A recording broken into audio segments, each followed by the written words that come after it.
नमस्कार, आज हम बात करेंगे होली के उस असली रहस्य की जिसे बहुत कम लोग जानते हैं। आज हम जानेंगे, अगर भक्त प्रहलाद न होते तो क्या होली होती।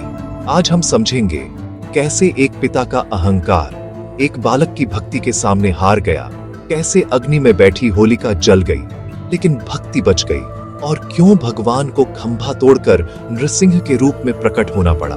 हम यह भी जानेंगे, क्या होली सिर्फ रंगों का त्योहार है या यह अहंकार के दहन का पर्व है। ब्रज की पावन भूमि बरसाना और वृंदावन में श्री कृष्ण और राधा की होली इतनी दिव्य क्यों मानी जाती है, और अंत में होली की रात के 5 ऐसे कार्य जो पूरे वर्ष आपके जीवन में सुख और शांति ला सकते हैं। इसलिए वीडियो अंत तक अवश्य देखें।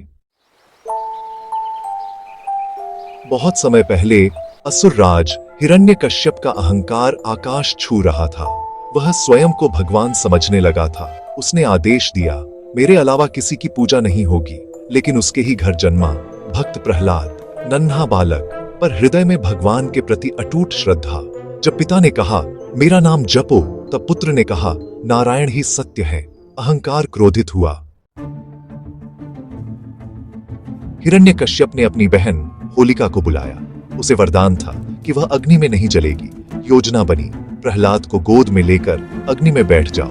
अग्नि प्रज्वलित हुई, लपटें उठीं, लेकिन जली कौन? अहंकार। बचा कौन? भक्ति। होलिका भस्म हो गई। प्रहलाद सुरक्षित बाहर निकल आए। यही है होलिका दहन का सत्य। जब अत्याचार सीमा पार कर गया, तब खंभे से प्रकट हुए भगवान नृसिंह। उन्होंने हिरण्यकश्यप का अंत किया और संदेश दिया, भक्ति अमर है, अहंकार नश्वर है। और अगर उस दिन प्रहलाद डर जाते तो शायद आज होली न होती। प्रिय दर्शकों, होली सिर्फ रंगों का उत्सव नहीं है, यह है मन की बुराइयों को जलाने का पर्व। सच्ची होली तब है जब अंदर की ईर्ष्या जले, जब द्वेष अग्नि में समर्पित हो। अगर आपके भीतर कोई क्रोध है, कोई अहंकार है, तो आज उसे जला दीजिए। अगर आपको यह आध्यात्मिक जानकारी उपयोगी लग रही है तो जी न्यूज टुडे चैनल को अवश्य सब्सक्राइब करें, वीडियो को लाइक और शेयर करें ताकि सनातन का यह ज्ञान हर घर तक पहुंचे।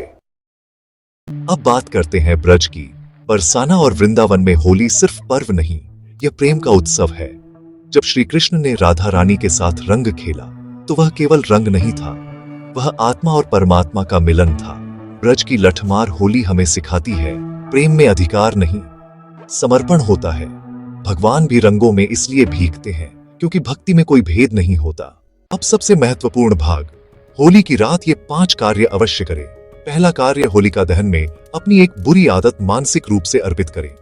दूसरा, नमो भगवते वासुदेवाय मंत्र का 108 बार जप करें। तीसरा, घर के उत्तर पूर्व दिशा में दीपक जलाएं। चौथा, माता पिता और गुरु का आशीर्वाद लें। पांचवा, किसी जरूरतमंद को अन्न या वस्त्र दान करें। ये कार्य आपके जीवन में सकारात्मक ऊर्जा बढ़ा सकते। होली हमें सिखाती है, भक्ति बचती है, अहंकार जलता है और प्रेम ही परम सत्य है। आप सभी को मेरी ओर से आध्यात्मिक, मंगलमय और दिव्य होली की शुभकामनाएं। जय श्री हरि, जय होली।